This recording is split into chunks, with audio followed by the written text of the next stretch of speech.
In today's video, I wanted to talk about how to remain present without any effort. And hopefully by the end of today's video, you'll understand what the ego is and how we can break through the ego, how we can disidentify from our ego and remain more present. When we're present, more things are able to come into our life because we're not focused on them. We're just in the moment, enjoying the moment. And this has been one thing for me that I had to learn over the last 4 or 5 years of my journey is how to stay in the present moment, even when there's struggles going on in life, even when things seem turbulent, to try to remain calm and grounded within myself and not let my outer surroundings affect how I feel on the inside, because that just postpones or delays any good things from happening. It doesn't help your situation. And regardless of where you're at in life, there's always going to be problems that arise, but you can learn how to deal with them and how to control the reactions that you have towards the things that happen to you in life. So today, that's what I want to talk about. So the number one thing that you need to know about being present is that you are the looker of your thoughts. You are not your thoughts. Every time a thought arises, if you're not aware, then you are the thought. And when you attach to the thought, you're creating suffering. So can you take a couple minutes each day and just recognize that you are the looker of your thoughts? Now, I know this, if you're new on this journey, that may seem like a complicated thing, but just stick with me. Just do some meditation and try to become aware of the thoughts that arise in your mind, and not as the thought itself, but as the awareness of that thought. When you notice that you're the looker of the thought, you're also noticing that you are presence already. You're already present. You're not all of the angry, obsessive, regretful thoughts that come into your mind. You are the space in between those thoughts. That is your natural state. So, number 2, stop believing in every thought. Every time you have a thought that arises, go, oh, there's that thought again. There's that thought again. There's that thought again. And the more that you recognize that you're the looker and not the thought, the more you disidentify from thought and the more you bring presence into your life.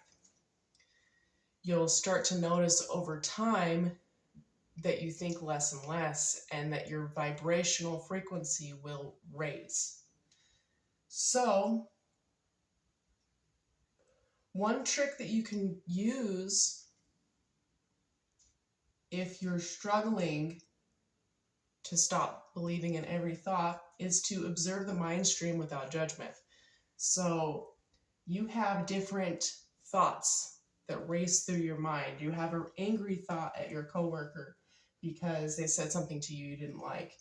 You have regretful thoughts about the past, about childhood trauma. Maybe you were molested as a kid, or maybe you had abusive parents, and those thoughts keep popping up into your mind. Maybe you had a past relationship that you regret. There's certain things that you regret about that relationship. So those thoughts just keep racing through your mind. You have obsessive thinking, obsessive compulsive thinking. What do I got to do next? What do I need to achieve? That's part of obsessive compulsive thinking. Needy thoughts. I need a relationship to feel whole and complete. I need something outside of me to feel good. I need somebody that's not emotionally available because it's what I'm comfortable with. That's a needy thought. So every time that thought stream comes into our mind, one thing that we can do is we can observe, you take them and you label them, and say, okay, there's that angry thought again. There's that regretful thought again. There's that obsessive thought again. And is that a thought that I want to create? Is that a thought that I want to have? And the more that you do this, the less and less that those thoughts come in, because this is something in the scientific world called synapsis pruning. The more that you practice changing your thought streams, the more you're going to change your thought streams. And this is also where in the spiritual community they get into limiting beliefs and how you can change your beliefs and how you can change your life using your thoughts is by practicing changing your mind stream. That's what they essentially mean, is practice letting go of these thoughts that we don't want to create. Or if you don't want to do that, you can try to find any small gaps in between thoughts, because again, you're not your thoughts. And the whole goal is to be in the present moment.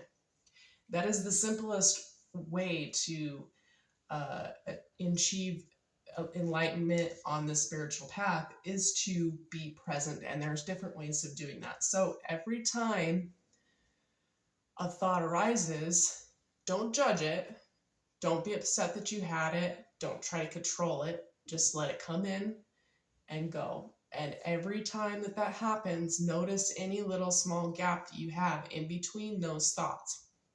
And the more that you do this, the bigger the gap is going to get.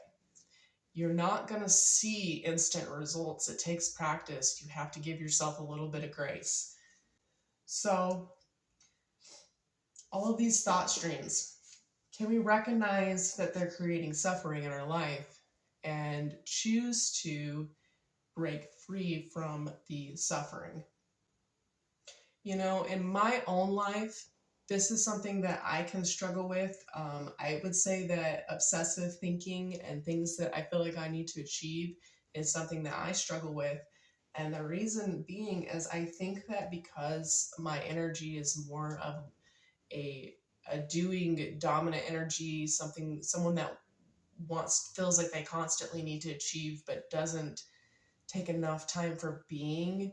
I struggle with, oh, well, I got to do this and I got to do this and I got to do this, instead of trusting that it's going to come.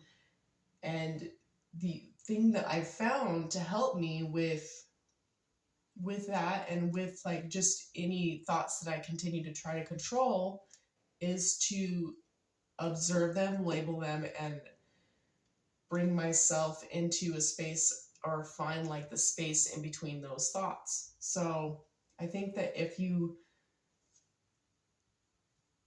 take the time to realize that you're in the space between your thoughts, then the more you do it, the more that you will not be your thoughts. So essentially, all letting go means, or all surrendering means, is be present and enjoy this moment for what it is, which, if you think about it, is not really that complicated, right? We're not meant to be in a natural state of stress where we're worried about our job, we're worried about our paying our bills, we're worried about our children, we're worried about our relationships. Those are not natural state. Our natural state is to be here now, accepting here now. The problem arises is when we attach ourselves to our story and become, stay with me, become very ingrained in our story, to where now our story has become us. We're not the creator of our story anymore. We are the story. We're in the story. Instead of being outside of the story, observing the story, we are the story. But you have to realize that you're not the story. You're not your life situation. You're not all of those things. You are a soul. You are the thing, the awareness inside of the person observing the story. Doesn't matter what kind of story you're having, because guess what? Even if you solve that problem, another one's going to come up. You're going to have a health issue, relationship issue, money issue, and it is never going to stop. If you feel like you want to try to achieve business or try to build a business, what do you think is going to happen when there's plenty of things that come up, that problems that come up? What are you going to do? How are you going to solve those issues?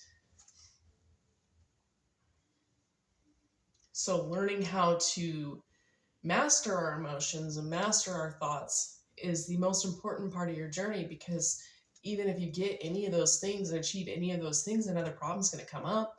It's almost guaranteed. We do not control everything in life. We learn how to deal with life in a healthy way. So practice being the looker of your thoughts. Start today. Find any small gaps. Read Eckhart Tolle's book. Read David R. Hawking's books. Those are two of my favorite spiritual teachers. They're very contemporary, very straight to the point. And if you like this channel, then you're gonna like their books, because that's kind of the journey that I'm on. I don't like too much of the woo-woo stuff, and I want to get straight to the point. And those are two people that I would suggest reading their books for sure. Anyways, all right, that's all I got today, guys. I hope you guys enjoyed my video. If you did, hit the subscribe button. I would appreciate it. All right, one love, peace, bye.